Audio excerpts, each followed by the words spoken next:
Stapakaya cha dharmasya sarvadharmasvarupine Stapakaya cha dharmasya sarvadharmasvarupine Avatar varishtaya Ramakrishna Yate Namah Asato ma sadgamaya Tamaso ma jyotirgamaya Asato ma sadgamaya Tamaso ma jyotirgamaya Mrityorma mritangamaya Om Shanti Shanti Shanti. Let us offer our salutations to Sri Ramakrishna, the embodiment of all religions, the Supreme God incarnate, to remove all our ignorance, to remove all obstacles in our spiritual path, so that we can reach the goal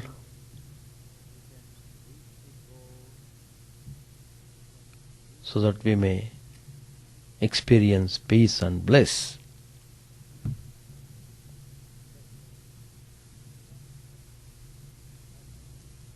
Sri Ramakrishna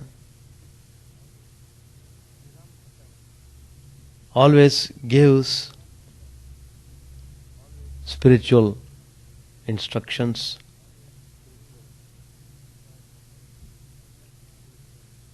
which are meant to be practiced.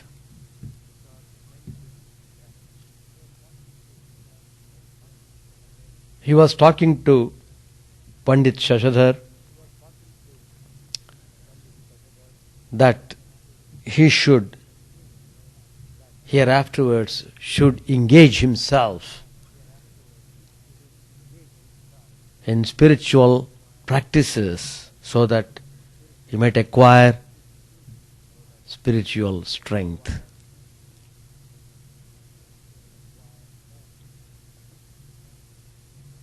Then he said to Narendra, who sang a song in front of Sri Ramakrishna, but Sri Ramakrishna could not enjoy it, so he left the room. He just could not bear.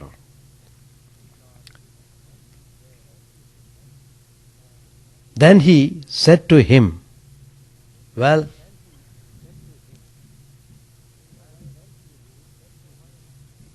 do you know why I left the room?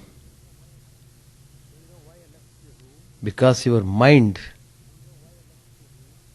is now set on seeking a job. Your mind is on some worldly matters. That means your mind is not on the theme of the song which you are singing. You are singing mechanically, but the mind is somewhere else. So, the song sounded dull. So I had to leave the place. Narendra felt ashamed of himself and remained silent.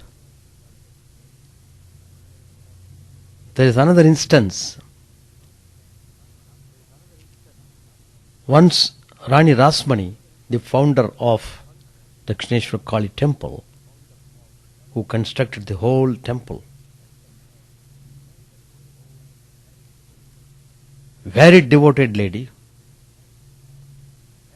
She had many times the vision of the Divine Mother Kali. In fact, he got the direction from the Divine Mother to build a temple. So, the temple was built and Sri Ramakrishna became the priest of the temple. And Sri Ramakrishna devoted his whole heart and soul in worshipping the Mother. He wanted to see her in flesh and blood. He wanted to talk to her. He wanted to know whether God is really real or simply theory. So he is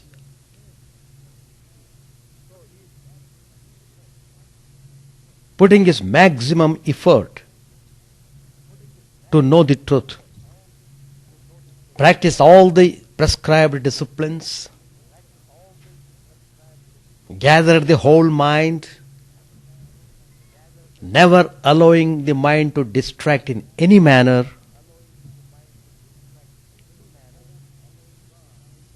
Completely disregard towards worldly matters. Whole mind was saturated by the thought of the Divine Mother.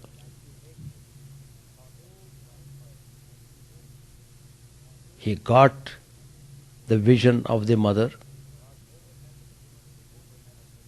He was overwhelmed with joy. Most fantastic experience he had.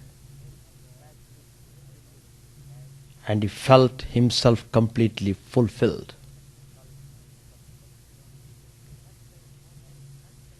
From that time onwards, he was all along cheerful, all along smiling, joyful, peaceful, serene. All the divine qualities which we read in the scriptures could be seen in Sri Ramakrishna's personality, an account of his realization of the Divine Mother. One day, Rani Rasmani came there to the temple to offer her prayers. Sri Ramakrishna had just completed the worship. Rani Rasmani knew very well that Sri Ramakrishna was a great devotee of the Divine Mother. And she knew well that Sri Ramakrishna went into ecstasy many times. So when she came there, she requested Sri Ramakrishna to sing a song on the Divine Mother. Sri Ramakrishna started singing a song on the Divine Mother. He was singing. Rasmani was sitting in front of the image of Kali. She had closed her eyes.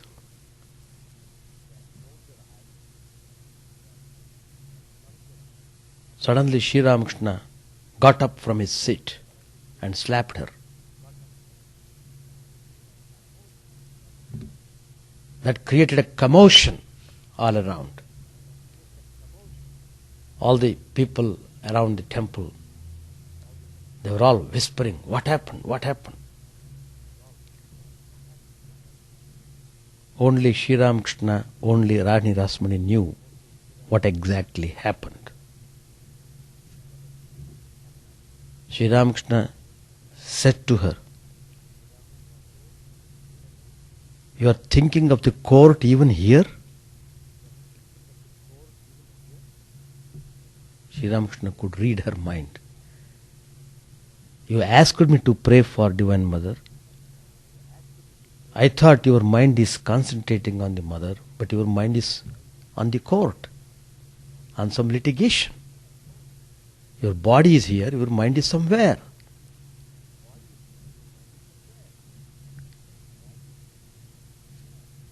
She didn't say anything. She accepted what Sri Ramakrishna said silently. She asked him to excuse her. Well, that is the story. What I am telling is, your spiritual life begins only when you know how to deal with your mind.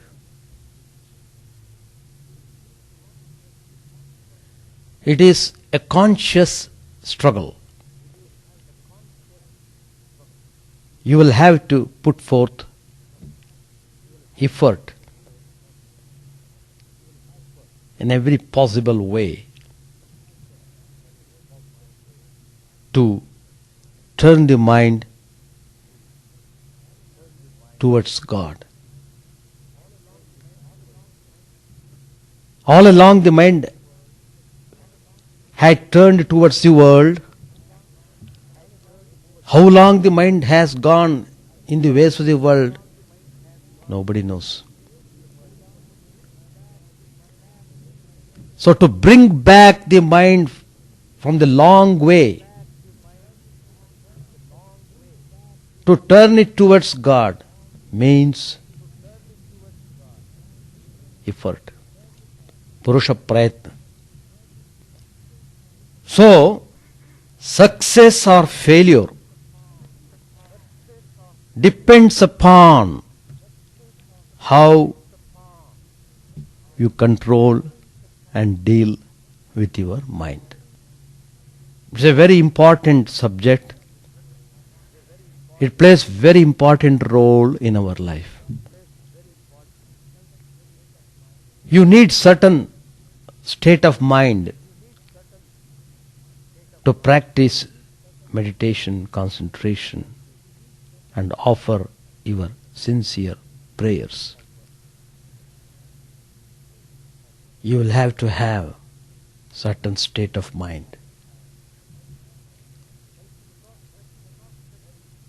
So self-introspection is very important in the spiritual path. Mind, it represents thoughts. Thoughts represent incipient actions, initial actions. And concrete actions come from initial actions.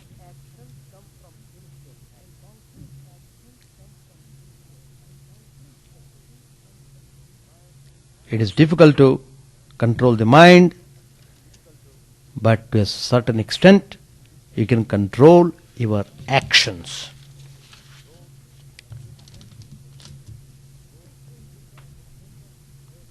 If we think we shall take a dinner at a certain time, we shall take our dinner at a certain time, very often we succeed. Many actions which we do, we plan and we succeed. We cannot control all our actions. But sometimes, though not very often, we can control them. It is easier in certain respects than to control our thoughts. Therefore, to deal with our thoughts, we must begin by controlling our actions. We have to do actions.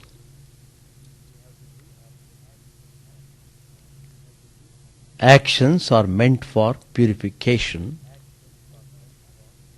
of the mind. Those are fortunate who find good actions to occupy themselves with. To be able to occupied with works is something.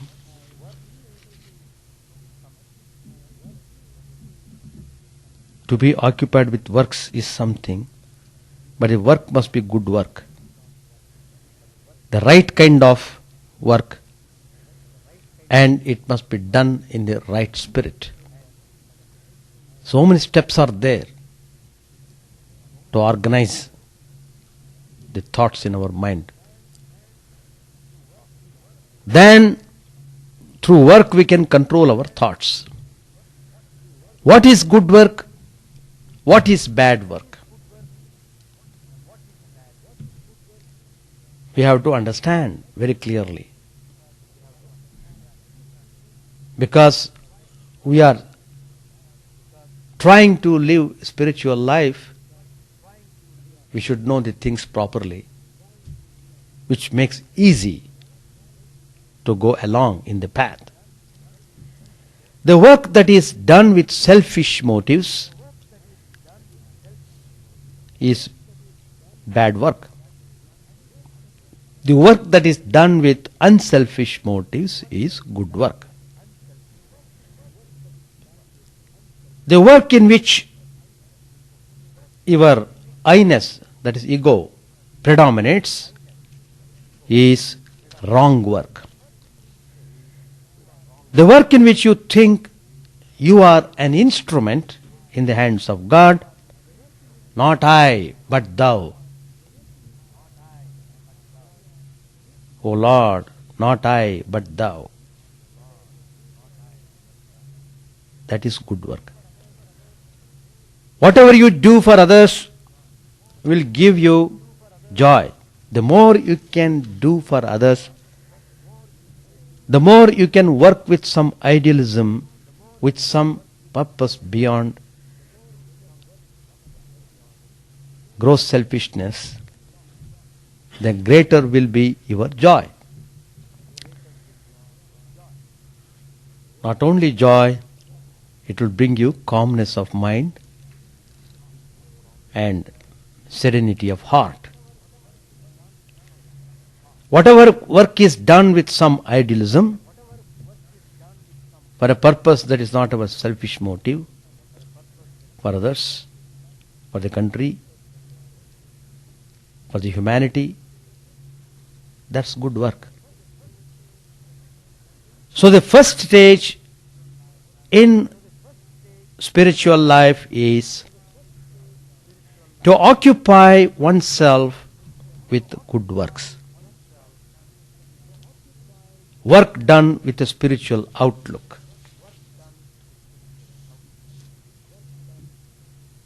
Spiritual outlook is essential. With what outlook you are carrying on your activities. To do work in such a way that it will give us the knowledge of the self. That's important. What is the knowledge of the self? We are not what we feel we are.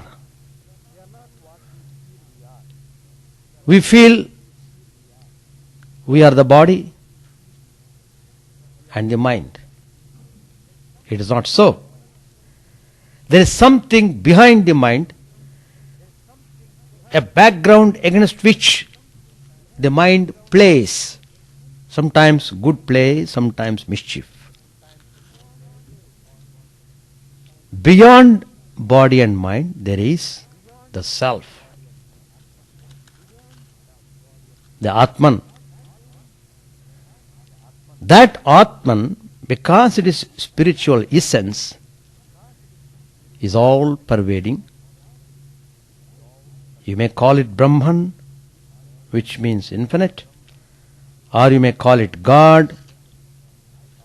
God is the sum total of all life, the permanent reality behind our ego. What is there behind I? That is Atman. The body grows and decays. The mind is fickle. It is restless. It's always changing. They cannot be ultimate reality. You can't depend upon body and mind. Reality is the Atman. That which is beyond the body, beyond the mind, beyond your ego. So, what is the spiritual outlook toward work? That attitude by which you can go beyond body and mind consciousness, beyond the body-mind complex. So our work should be done in such a way that the consciousness that we are the self comes uppermost.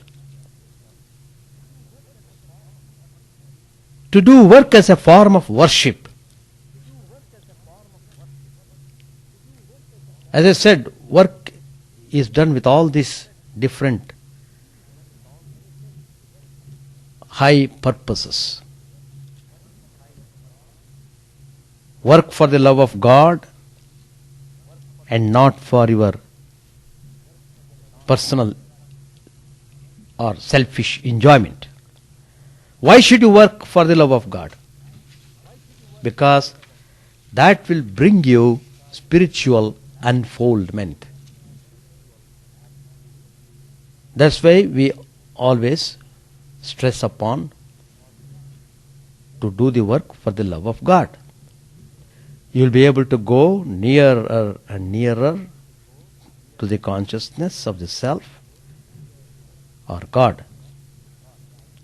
Some do the work with the ideal, I am self, I am not the body. The senses do work, but I am not involved in that work. I am separate. I am divine. Spirit is separate from the work. The body does work, but not the spirit. In that way, they develop the consciousness that I am divine. Work for work's sake. Swami Vivekananda has specified this in his Karma Yoga lectures. Not for any gross selfish motive. To work for work's sake means to work because you have to work. Otherwise your mind will do mischief. And if you work with a selfish motive, you suffer. It has got reaction. So work has many dangers too. As soon as you work with a selfish motive, there will come competition, hopes and fears. Asha pasha shrairbaddhaha kamakrodha parayanaha ihante kamabhogartam anyayena arthasanchayan.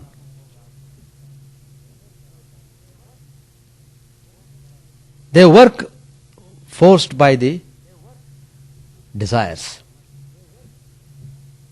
They are not able to satisfy their desires, they become irritant and they do all sorts of crimes and violent actions to satisfy their selfish desires.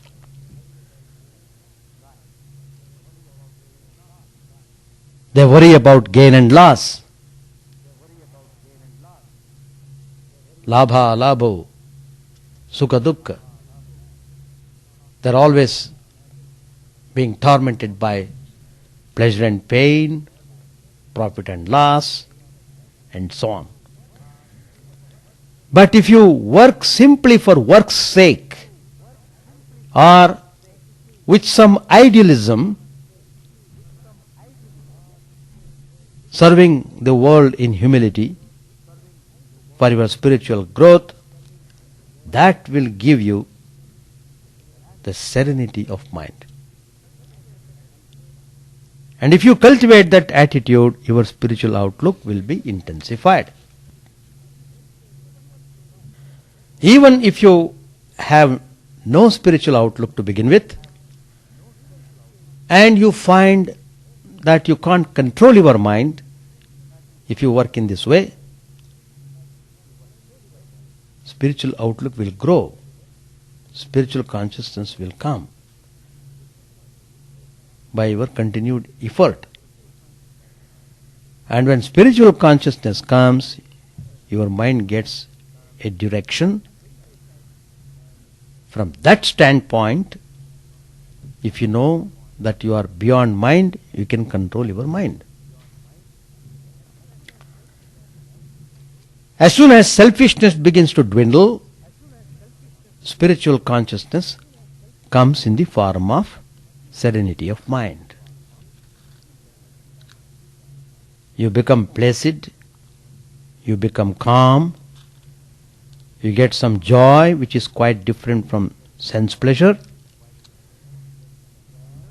It is pure, it is unalloyed. To intensify that attitude, it is prescribed to think definitely for the good of all. In the beginning, you can't think of the good of all, it is merely a theory.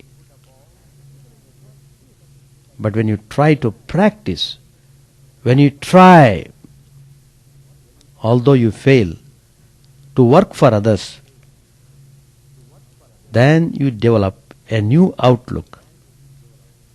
Then you can think and pray for the good of all. In Vedanta, there is a famous prayer which we pray every day. May all be happy. Sarve jana sukhino bhavantu. Sarve santu niramayaha. Sarve bhadrani pashyantu. Ma kaschid dukkha bhag bhavet. Let all the people in the universe be happy. Let them be free from misery. Let good come to them. We pray for the whole humanity.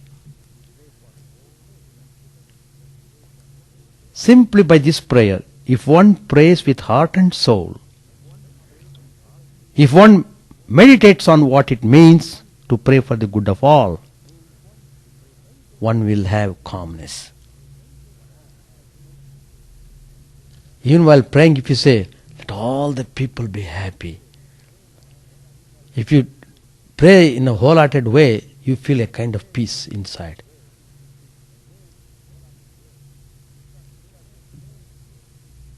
Because your prayer is pointed towards everyone.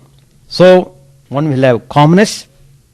There will be less of hostile feeling within one. If one has enemies, the feeling of enmity towards them will be less and less. In the same way, if you deliberately try to feel sympathy for those persons who are suffering, it's called karuna. Karuna. The Sanskrit word that translates as compassion, but that's not the exact, it doesn't give the exact meaning of karuna.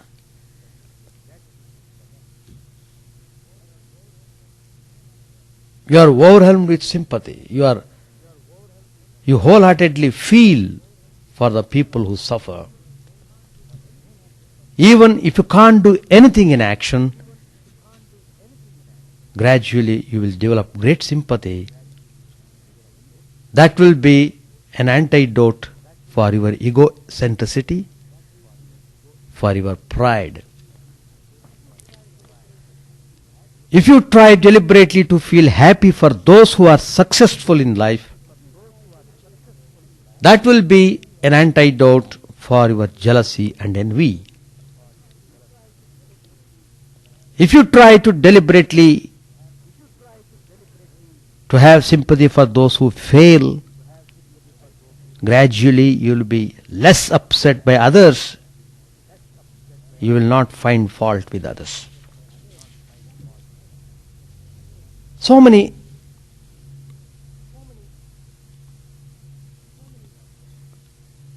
uses are there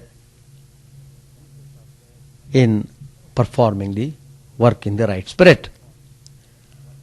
Mind represents clusters of unadjusted thoughts, wild thoughts,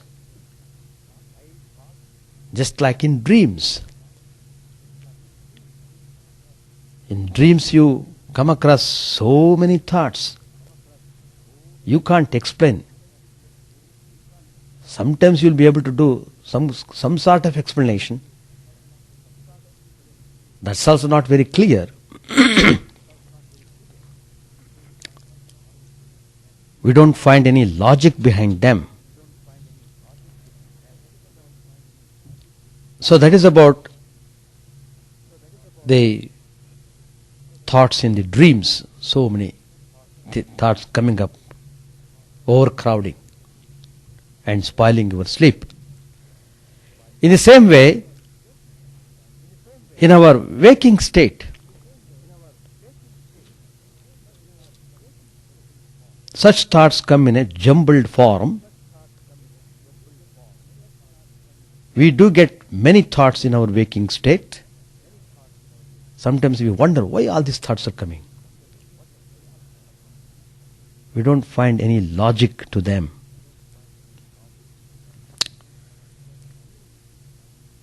You have to deal with these matters in a different way. If you act with a spiritual motive throughout the day, if you cultivate the virtues, it becomes easier to control the mind. At least there is a background. Already you have achieved some serenity of mind, some placidity of outlook. Then you are ready to begin to pray for the knowledge of the self. Some kind of steadiness, calmness of mind is required to do spiritual practices effectively. If you are of devotional type, you just pray to God for more and more devotion, more and more love for Him, so that you may know the meaning of life. And there is meditation. Meditation means concentrating on a particular thought. In the beginning, many thoughts come to the mind. All these thoughts represent the past desires in your life, in this life, or in previous lives if you believe in reincarnation. They have got some roots. Without the roots, the plants will not sprout. So thoughts have some roots, some reason behind why those thoughts have come up. Sometimes some unfulfilled past desires come into your mind in this life. Instead of giving importance to them, do not even recognize them. By giving recognition to them, you give them life. You make them live thoughts. They irritate you now and then. They become activated because of your importance. So, what you should do, try to think of positive things, spiritual things deliberately. Try to give your thoughts a direction. By continued practice, you will be able to succeed. You will find that wild thoughts become less and less. Thoughts will be simplified. So many thoughts will not come. You feel more and more calm, less disturbance.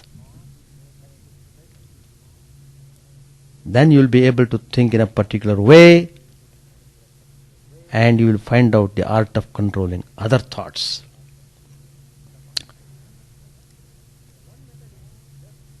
One method is just to consider all other thoughts to be non-existent. Just like the patches of clouds in the sky. They are floating there, but they will not bring you rain. You consider the thoughts of yourself to be the only real thoughts, and all others to be unreal. In that way, your mind gets a proper direction.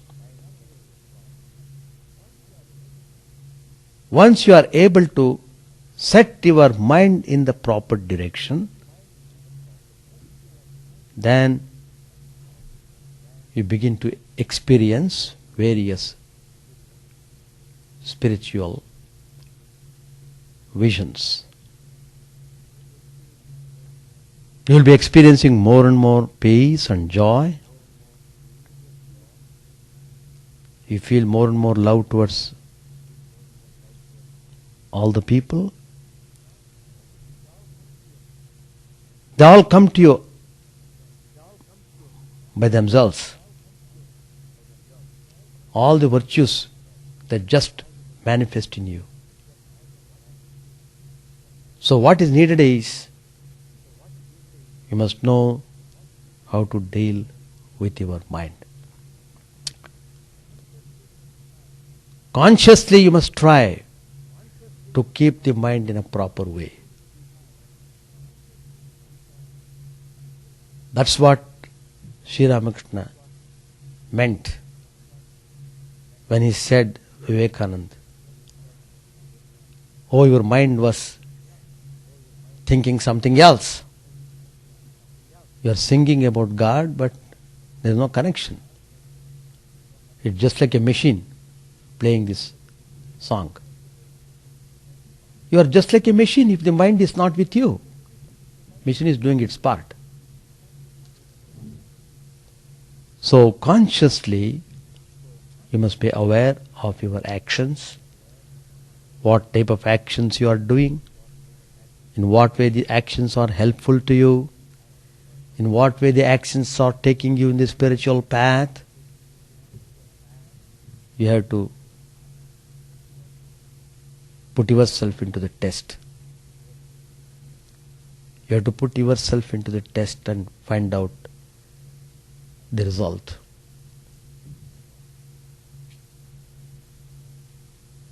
That is called self-introspection. If you are able to do that, you are sure to get success. Success comes by itself. That's why Lord Krishna says, Ma phaleshu kadachana. Do thy work. Don't look in for results. Results automatically come. That's the meaning. You don't have to bother your head about the result. If you are bothering, that means to that extent that part of the mind is not functioning properly, not focusing properly in the work. That part of mind is cut off. That means you are obstructing the good result to come. If you want the good result, it should be undisturbed. You must wait for the time. There is no point in hurrying. So, that is why spirituality, in spiritual life, all your glory, all your success depends on how you conduct yourself, how you practice yourself, how you organize your mind yourself. Accordingly, you are shaping yourself in the spiritual path. Chapter 25, Advice to Pandit Shashadhar. Sri Ramakrishna was in his room, sitting on a mat spread on the floor. Pandit Shashadhar and a few devotees were with him on the mat, and the rest sat on the bare floor.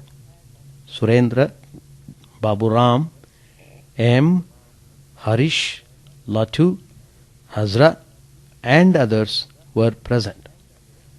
It was about 4 o'clock in the afternoon. Sri Ramakrishna had met Pandit Shashadhar 6 days before in Calcutta, and now the Pandit had come to Dakshineshwar to visit the master. Bhudar Chattopadhyaya and his elder brother, the Pandit's hosts, were with him. The Pandit was a follower of the path of Jnana. The master was explaining this path to him. He said, Nitya and Leela are the two aspects of one and the same reality. He who is the indivisible Satchidanand has assumed different forms for the sake of his Leela. As he described the nature of the ultimate reality, the master every now and then became unconscious in samadhi. While he talked, he was intoxicated with spiritual fervor.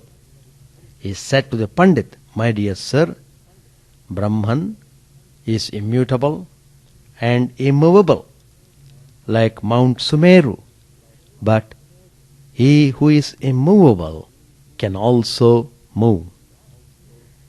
The master was in ecstasy.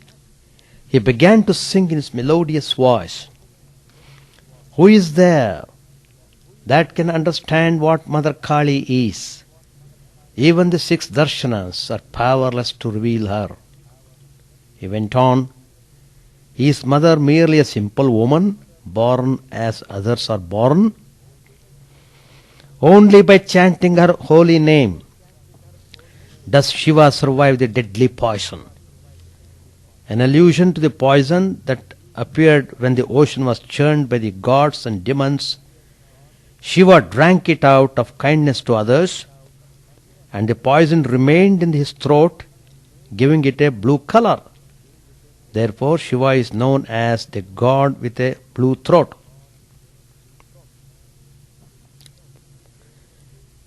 She it is who creates the worlds, she who preserves and destroys with a mere wink of her wondrous eyes. She holds the universe in her womb, seeking a shelter at her feet. The gods themselves feel safe, and Mahadev, God of gods, lies prostrate underneath her feet. Again he sang, Is mother only Shiva's wife? To her must needs bow down the all-destroying king of death. Naked she roams about the world, slaying her demon foes, or stands erect on Shiva's breast, her feet upon her husband's form. What a strange wife she makes! My mother's play, declares Prasad, shatters all rules and laws. Strive hard for purity, O mind. and understand my mother's ways. And again, Sri Ramakrishna sang, I drink no ordinary wine, but wine of everlasting bliss. As I repeat my mother Kali's name, it so intoxicates my mind that people take me to be drunk. And again he sang, can everyone have the vision of Shyama? Is Kali's treasure for everyone? Oh, what a pity my foolish mind will not see what is true. Even with all his penances, rarely does Shiva himself behold. The mind-bewitching sight of Mother Shyama's crimson feet. To him who meditates on her, the riches of heaven are poor indeed. If Shyama casts her glance on him, he swims in eternal bliss. The prince of yogis, the king of the gods, meditate on her feet in vain. Yet worthless Kamala Kant yearns for the mother's blessed feet. The master's ecstatic mood gradually relaxed. He stopped singing and sat in silence. After a while he got up and sat on the small couch. Pandit Shashidhar was charmed with his. When came a blast of sin's rough wind that drove it swiftly toward the earth. Then he sang, once for all, this time I have thoroughly understood from one God whom the poet worshipped as the Divine Mother, who knows it well. I have learned the secret of bhava. A man has come to me from a country where there is no night, and now I can't distinguish day from night any longer. Rituals and devotions have all grown profitless for me. My sleep is broken.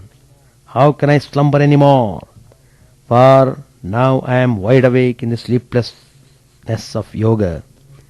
O Divine Mother, made one with thee in yoga sleep, at last my slumber I have lulled asleep for evermore. I bow my head, says Prasad, before desire and liberation. Knowing the secret that Kali is one with the highest Brahman, I have discarded once for all both righteousness and sin. Sri Ramakrishna continued, I have surrendered my soul at the fearless feet of the Mother. Am I afraid of death any more? Unto the tuft of hair on my head is tied the almighty mantra, Mother Kali's name. My body I have sold in the marketplace of the world, and with it have bought Sri Durga's name. As Sri Ramakrishna sang the line, and with it have bought Sri Durga's name, the tears flowed from Pandit Shashidhar's eyes. The master went on with the song. Deep within my heart, I have planned the name of Kali. Deep within my heart, I have planted the name of Kali, the wish-fulfilling tree of heaven. When Yama, king of death, appears, to him I shall open my heart and show it growing there. I have cast out from me my 6 unflagging foes, the 6 passions. Ready am I to sail life's sea, crying to Durga victory. Again he sang, dwell, O mind, within yourself, enter no other's home. If you but seek there, you will find all you are searching for. And again he sang, though I am never loath to grant salvation, the song represents Sri Krishna's words, I hesitate indeed to grant pure love. Whoever wins pure love surpasses all. He is adored by men. He triumphs over the 3 worlds. The Pandit had studied the Vedas and the other scriptures. He loved to discuss philosophy. The master, seated on the couch, cast his benign look on the Pandit and gave him counsel through parables. Master said to the Pandit, there are many scriptures like the Vedas, but one cannot realize God without austerity and spiritual discipline. God cannot be found in the 6 systems, the Vedas or the Tantra. But one should learn the contents of the scriptures and then act according to their injunctions. A man lost a letter. He could not remember where he had left it. He began to search for it with a lamp. After 2 or 3 people had searched, the letter was at last found. The message in the letter was, "Please send us 5 shares of sandesh and a piece of wearing cloth." The man read it and then threw the letter away. There was no further need of it. Now all he had to do was to buy the 5 shares of sandesh and the piece of cloth. We shall stop here. Any questions to ask? How to control the thoughts? That's the point. Yes. So what's your exact question? What is the use of praying like that, is it?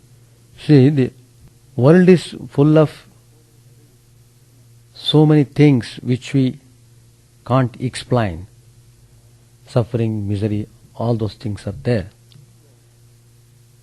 So, when you pray, let all the people in the universe be happy, free from disease and suffering, you are trying to express your honest sympathy for those who are suffering. And those prayers do really have tremendous effect upon the people who are suffering.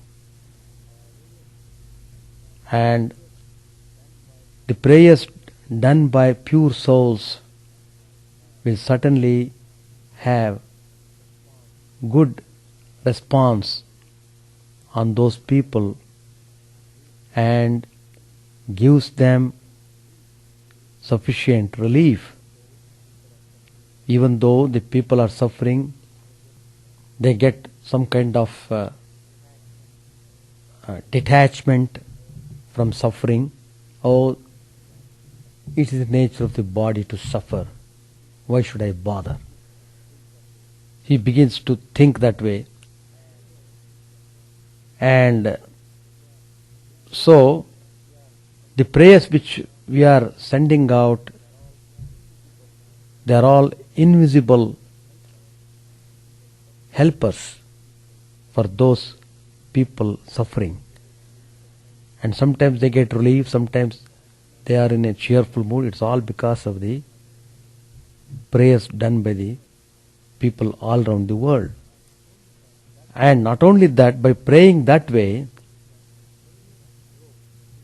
you grow spiritually. Let all the people be happy, let all be free from misery and suffering. If you feel that way, if you pray that way wholeheartedly, you feel a kind of peacefulness in your heart praying that way.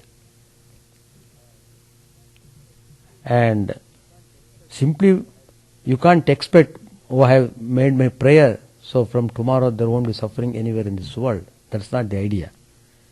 Suffering has many reasons. Why the suffering has come? Because of certain actions, because of certain things. There are so many factors. See, why the storm come? Why the terrific rain comes, thunderstorm, everything comes? Because of the depression in the bay. Some reactions in the ocean, some attraction and revulsion. On account of some law of interaction, things happen.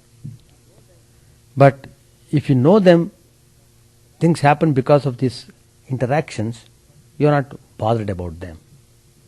On the other hand, you will find out how to live with all that. If you know the storm is coming, you take the steps to be away from the storm. In the same way, so many things happen in the world, and you can definitely be careful about things and how you can grow yourself. So that way, by praying in a positive way, let all be happy and so on, you are able to concentrate your mind on that thought more and more effectively, then that gives a kind of relief not only to the people who are suffering, but also to yourself who is praying. That's the idea. It's all meant for spiritual growth. All these are meant for spiritual growth. How can you pray for everybody unless you love them, unless you feel for them? So that means that automatically follows. You should not hate anybody. On the other hand, you should try to help them. So these all different ways of cultivating love and devotion towards the ideal. Anything else? Do you have? No. Which one? Karuna. Karuna. See, Karuna, just like Shraddha, whatever translation you make for that, it looks very insufficient to explain the glory of that word. Daya is another word. Daya is also a Sanskrit word. The act of showing sympathy, it includes tremendous love. Without love, it cannot come. Karuna cannot manifest. To give an example, the mother loves her child of 2 years or 3 years old, the baby. She is full of karuna. Her whole being is ever alert. Her whole mind is always thinking about the welfare of the child. Even though the child is playing somewhere else, her mind is always there. Even though she is engaged in work. Even the slightest noise, she runs. What happened to my child? All these are all acts of karuna. So, very nice word it is. That is why Swami Vivekananda came to America because of karuna. He loved humanity so much. One day, it happened in Calcutta, in Lemont. So some class was going on, and afterwards the disciples and Girish Chandra Ghosh also was there. They all went to see Swami Vivekananda, and Swami Vivekananda was there at that time in Lemont. And they went and saw tears were flowing through his eyes.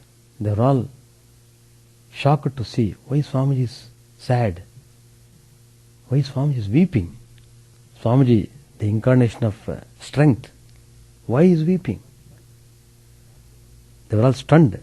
But afterwards they came to know Swamiji was really feeling, he could not contain the feeling in the heart, so it gave expression to tears. What happened was, somewhere in the world, that's also mentioned there, some fire broke out and lots of people were injured and many people died.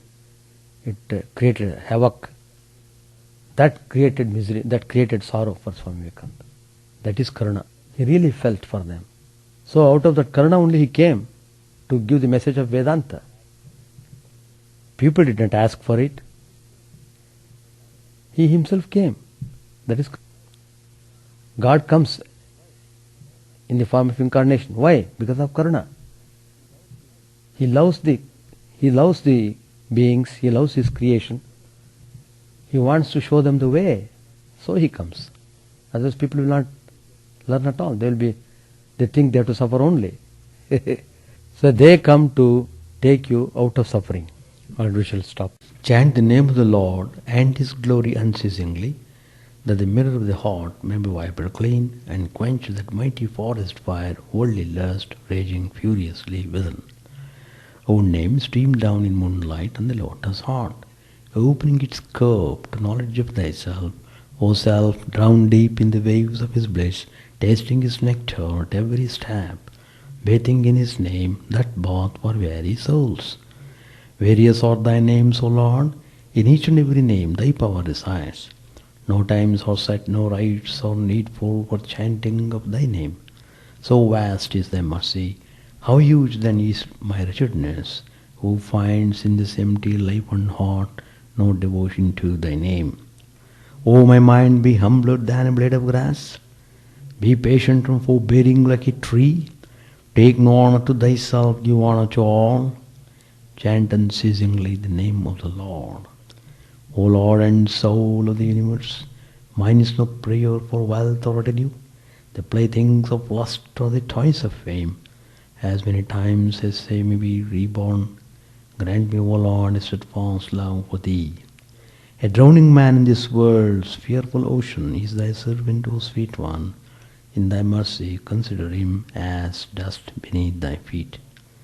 Ah, how I long for the day when an instant separation from thee, O Lord, will be as 1,000 years, when my heart burns away with its desire, and the world without thee is a heartless void. Prostrate at thy feet let me be an unwavering devotion, neither imploring the embrace of thine arms, nor bewailing the withdrawal of thy presence, though it tears my soul asunder. O thou who stillest the hearts of thy devotees, do with me what thou wilt, for thou art my heart's beloved, thou and thou alone. O Lord, lead us from the unreal to the real, lead us from darkness to light, and lead us from death to immortality. May all be free from dangers, may all realize what is good, may all be actuated by noble thoughts, may all rejoice everywhere. May all be happy, may all be free from disease, may all realize what is good, may none be subject to misery. May the wicked become virtuous, may the virtuous attain tranquility, may the tranquil be free from bonds, may the freed make others free. May good betide all people, may the sovereign righteously rule the earth, may all beings ever attain what is good, may the worlds be prosperous and happy, may the clouds pour rain in time, may the earth be blessed with crops, may all countries be free from calamity, may holy men live without fear. May the Lord, the destroyer of sins, the presiding deity of all sacred works, be satisfied. For he being pleased, the whole universe becomes pleased. He being satisfied, the whole universe feels satisfied.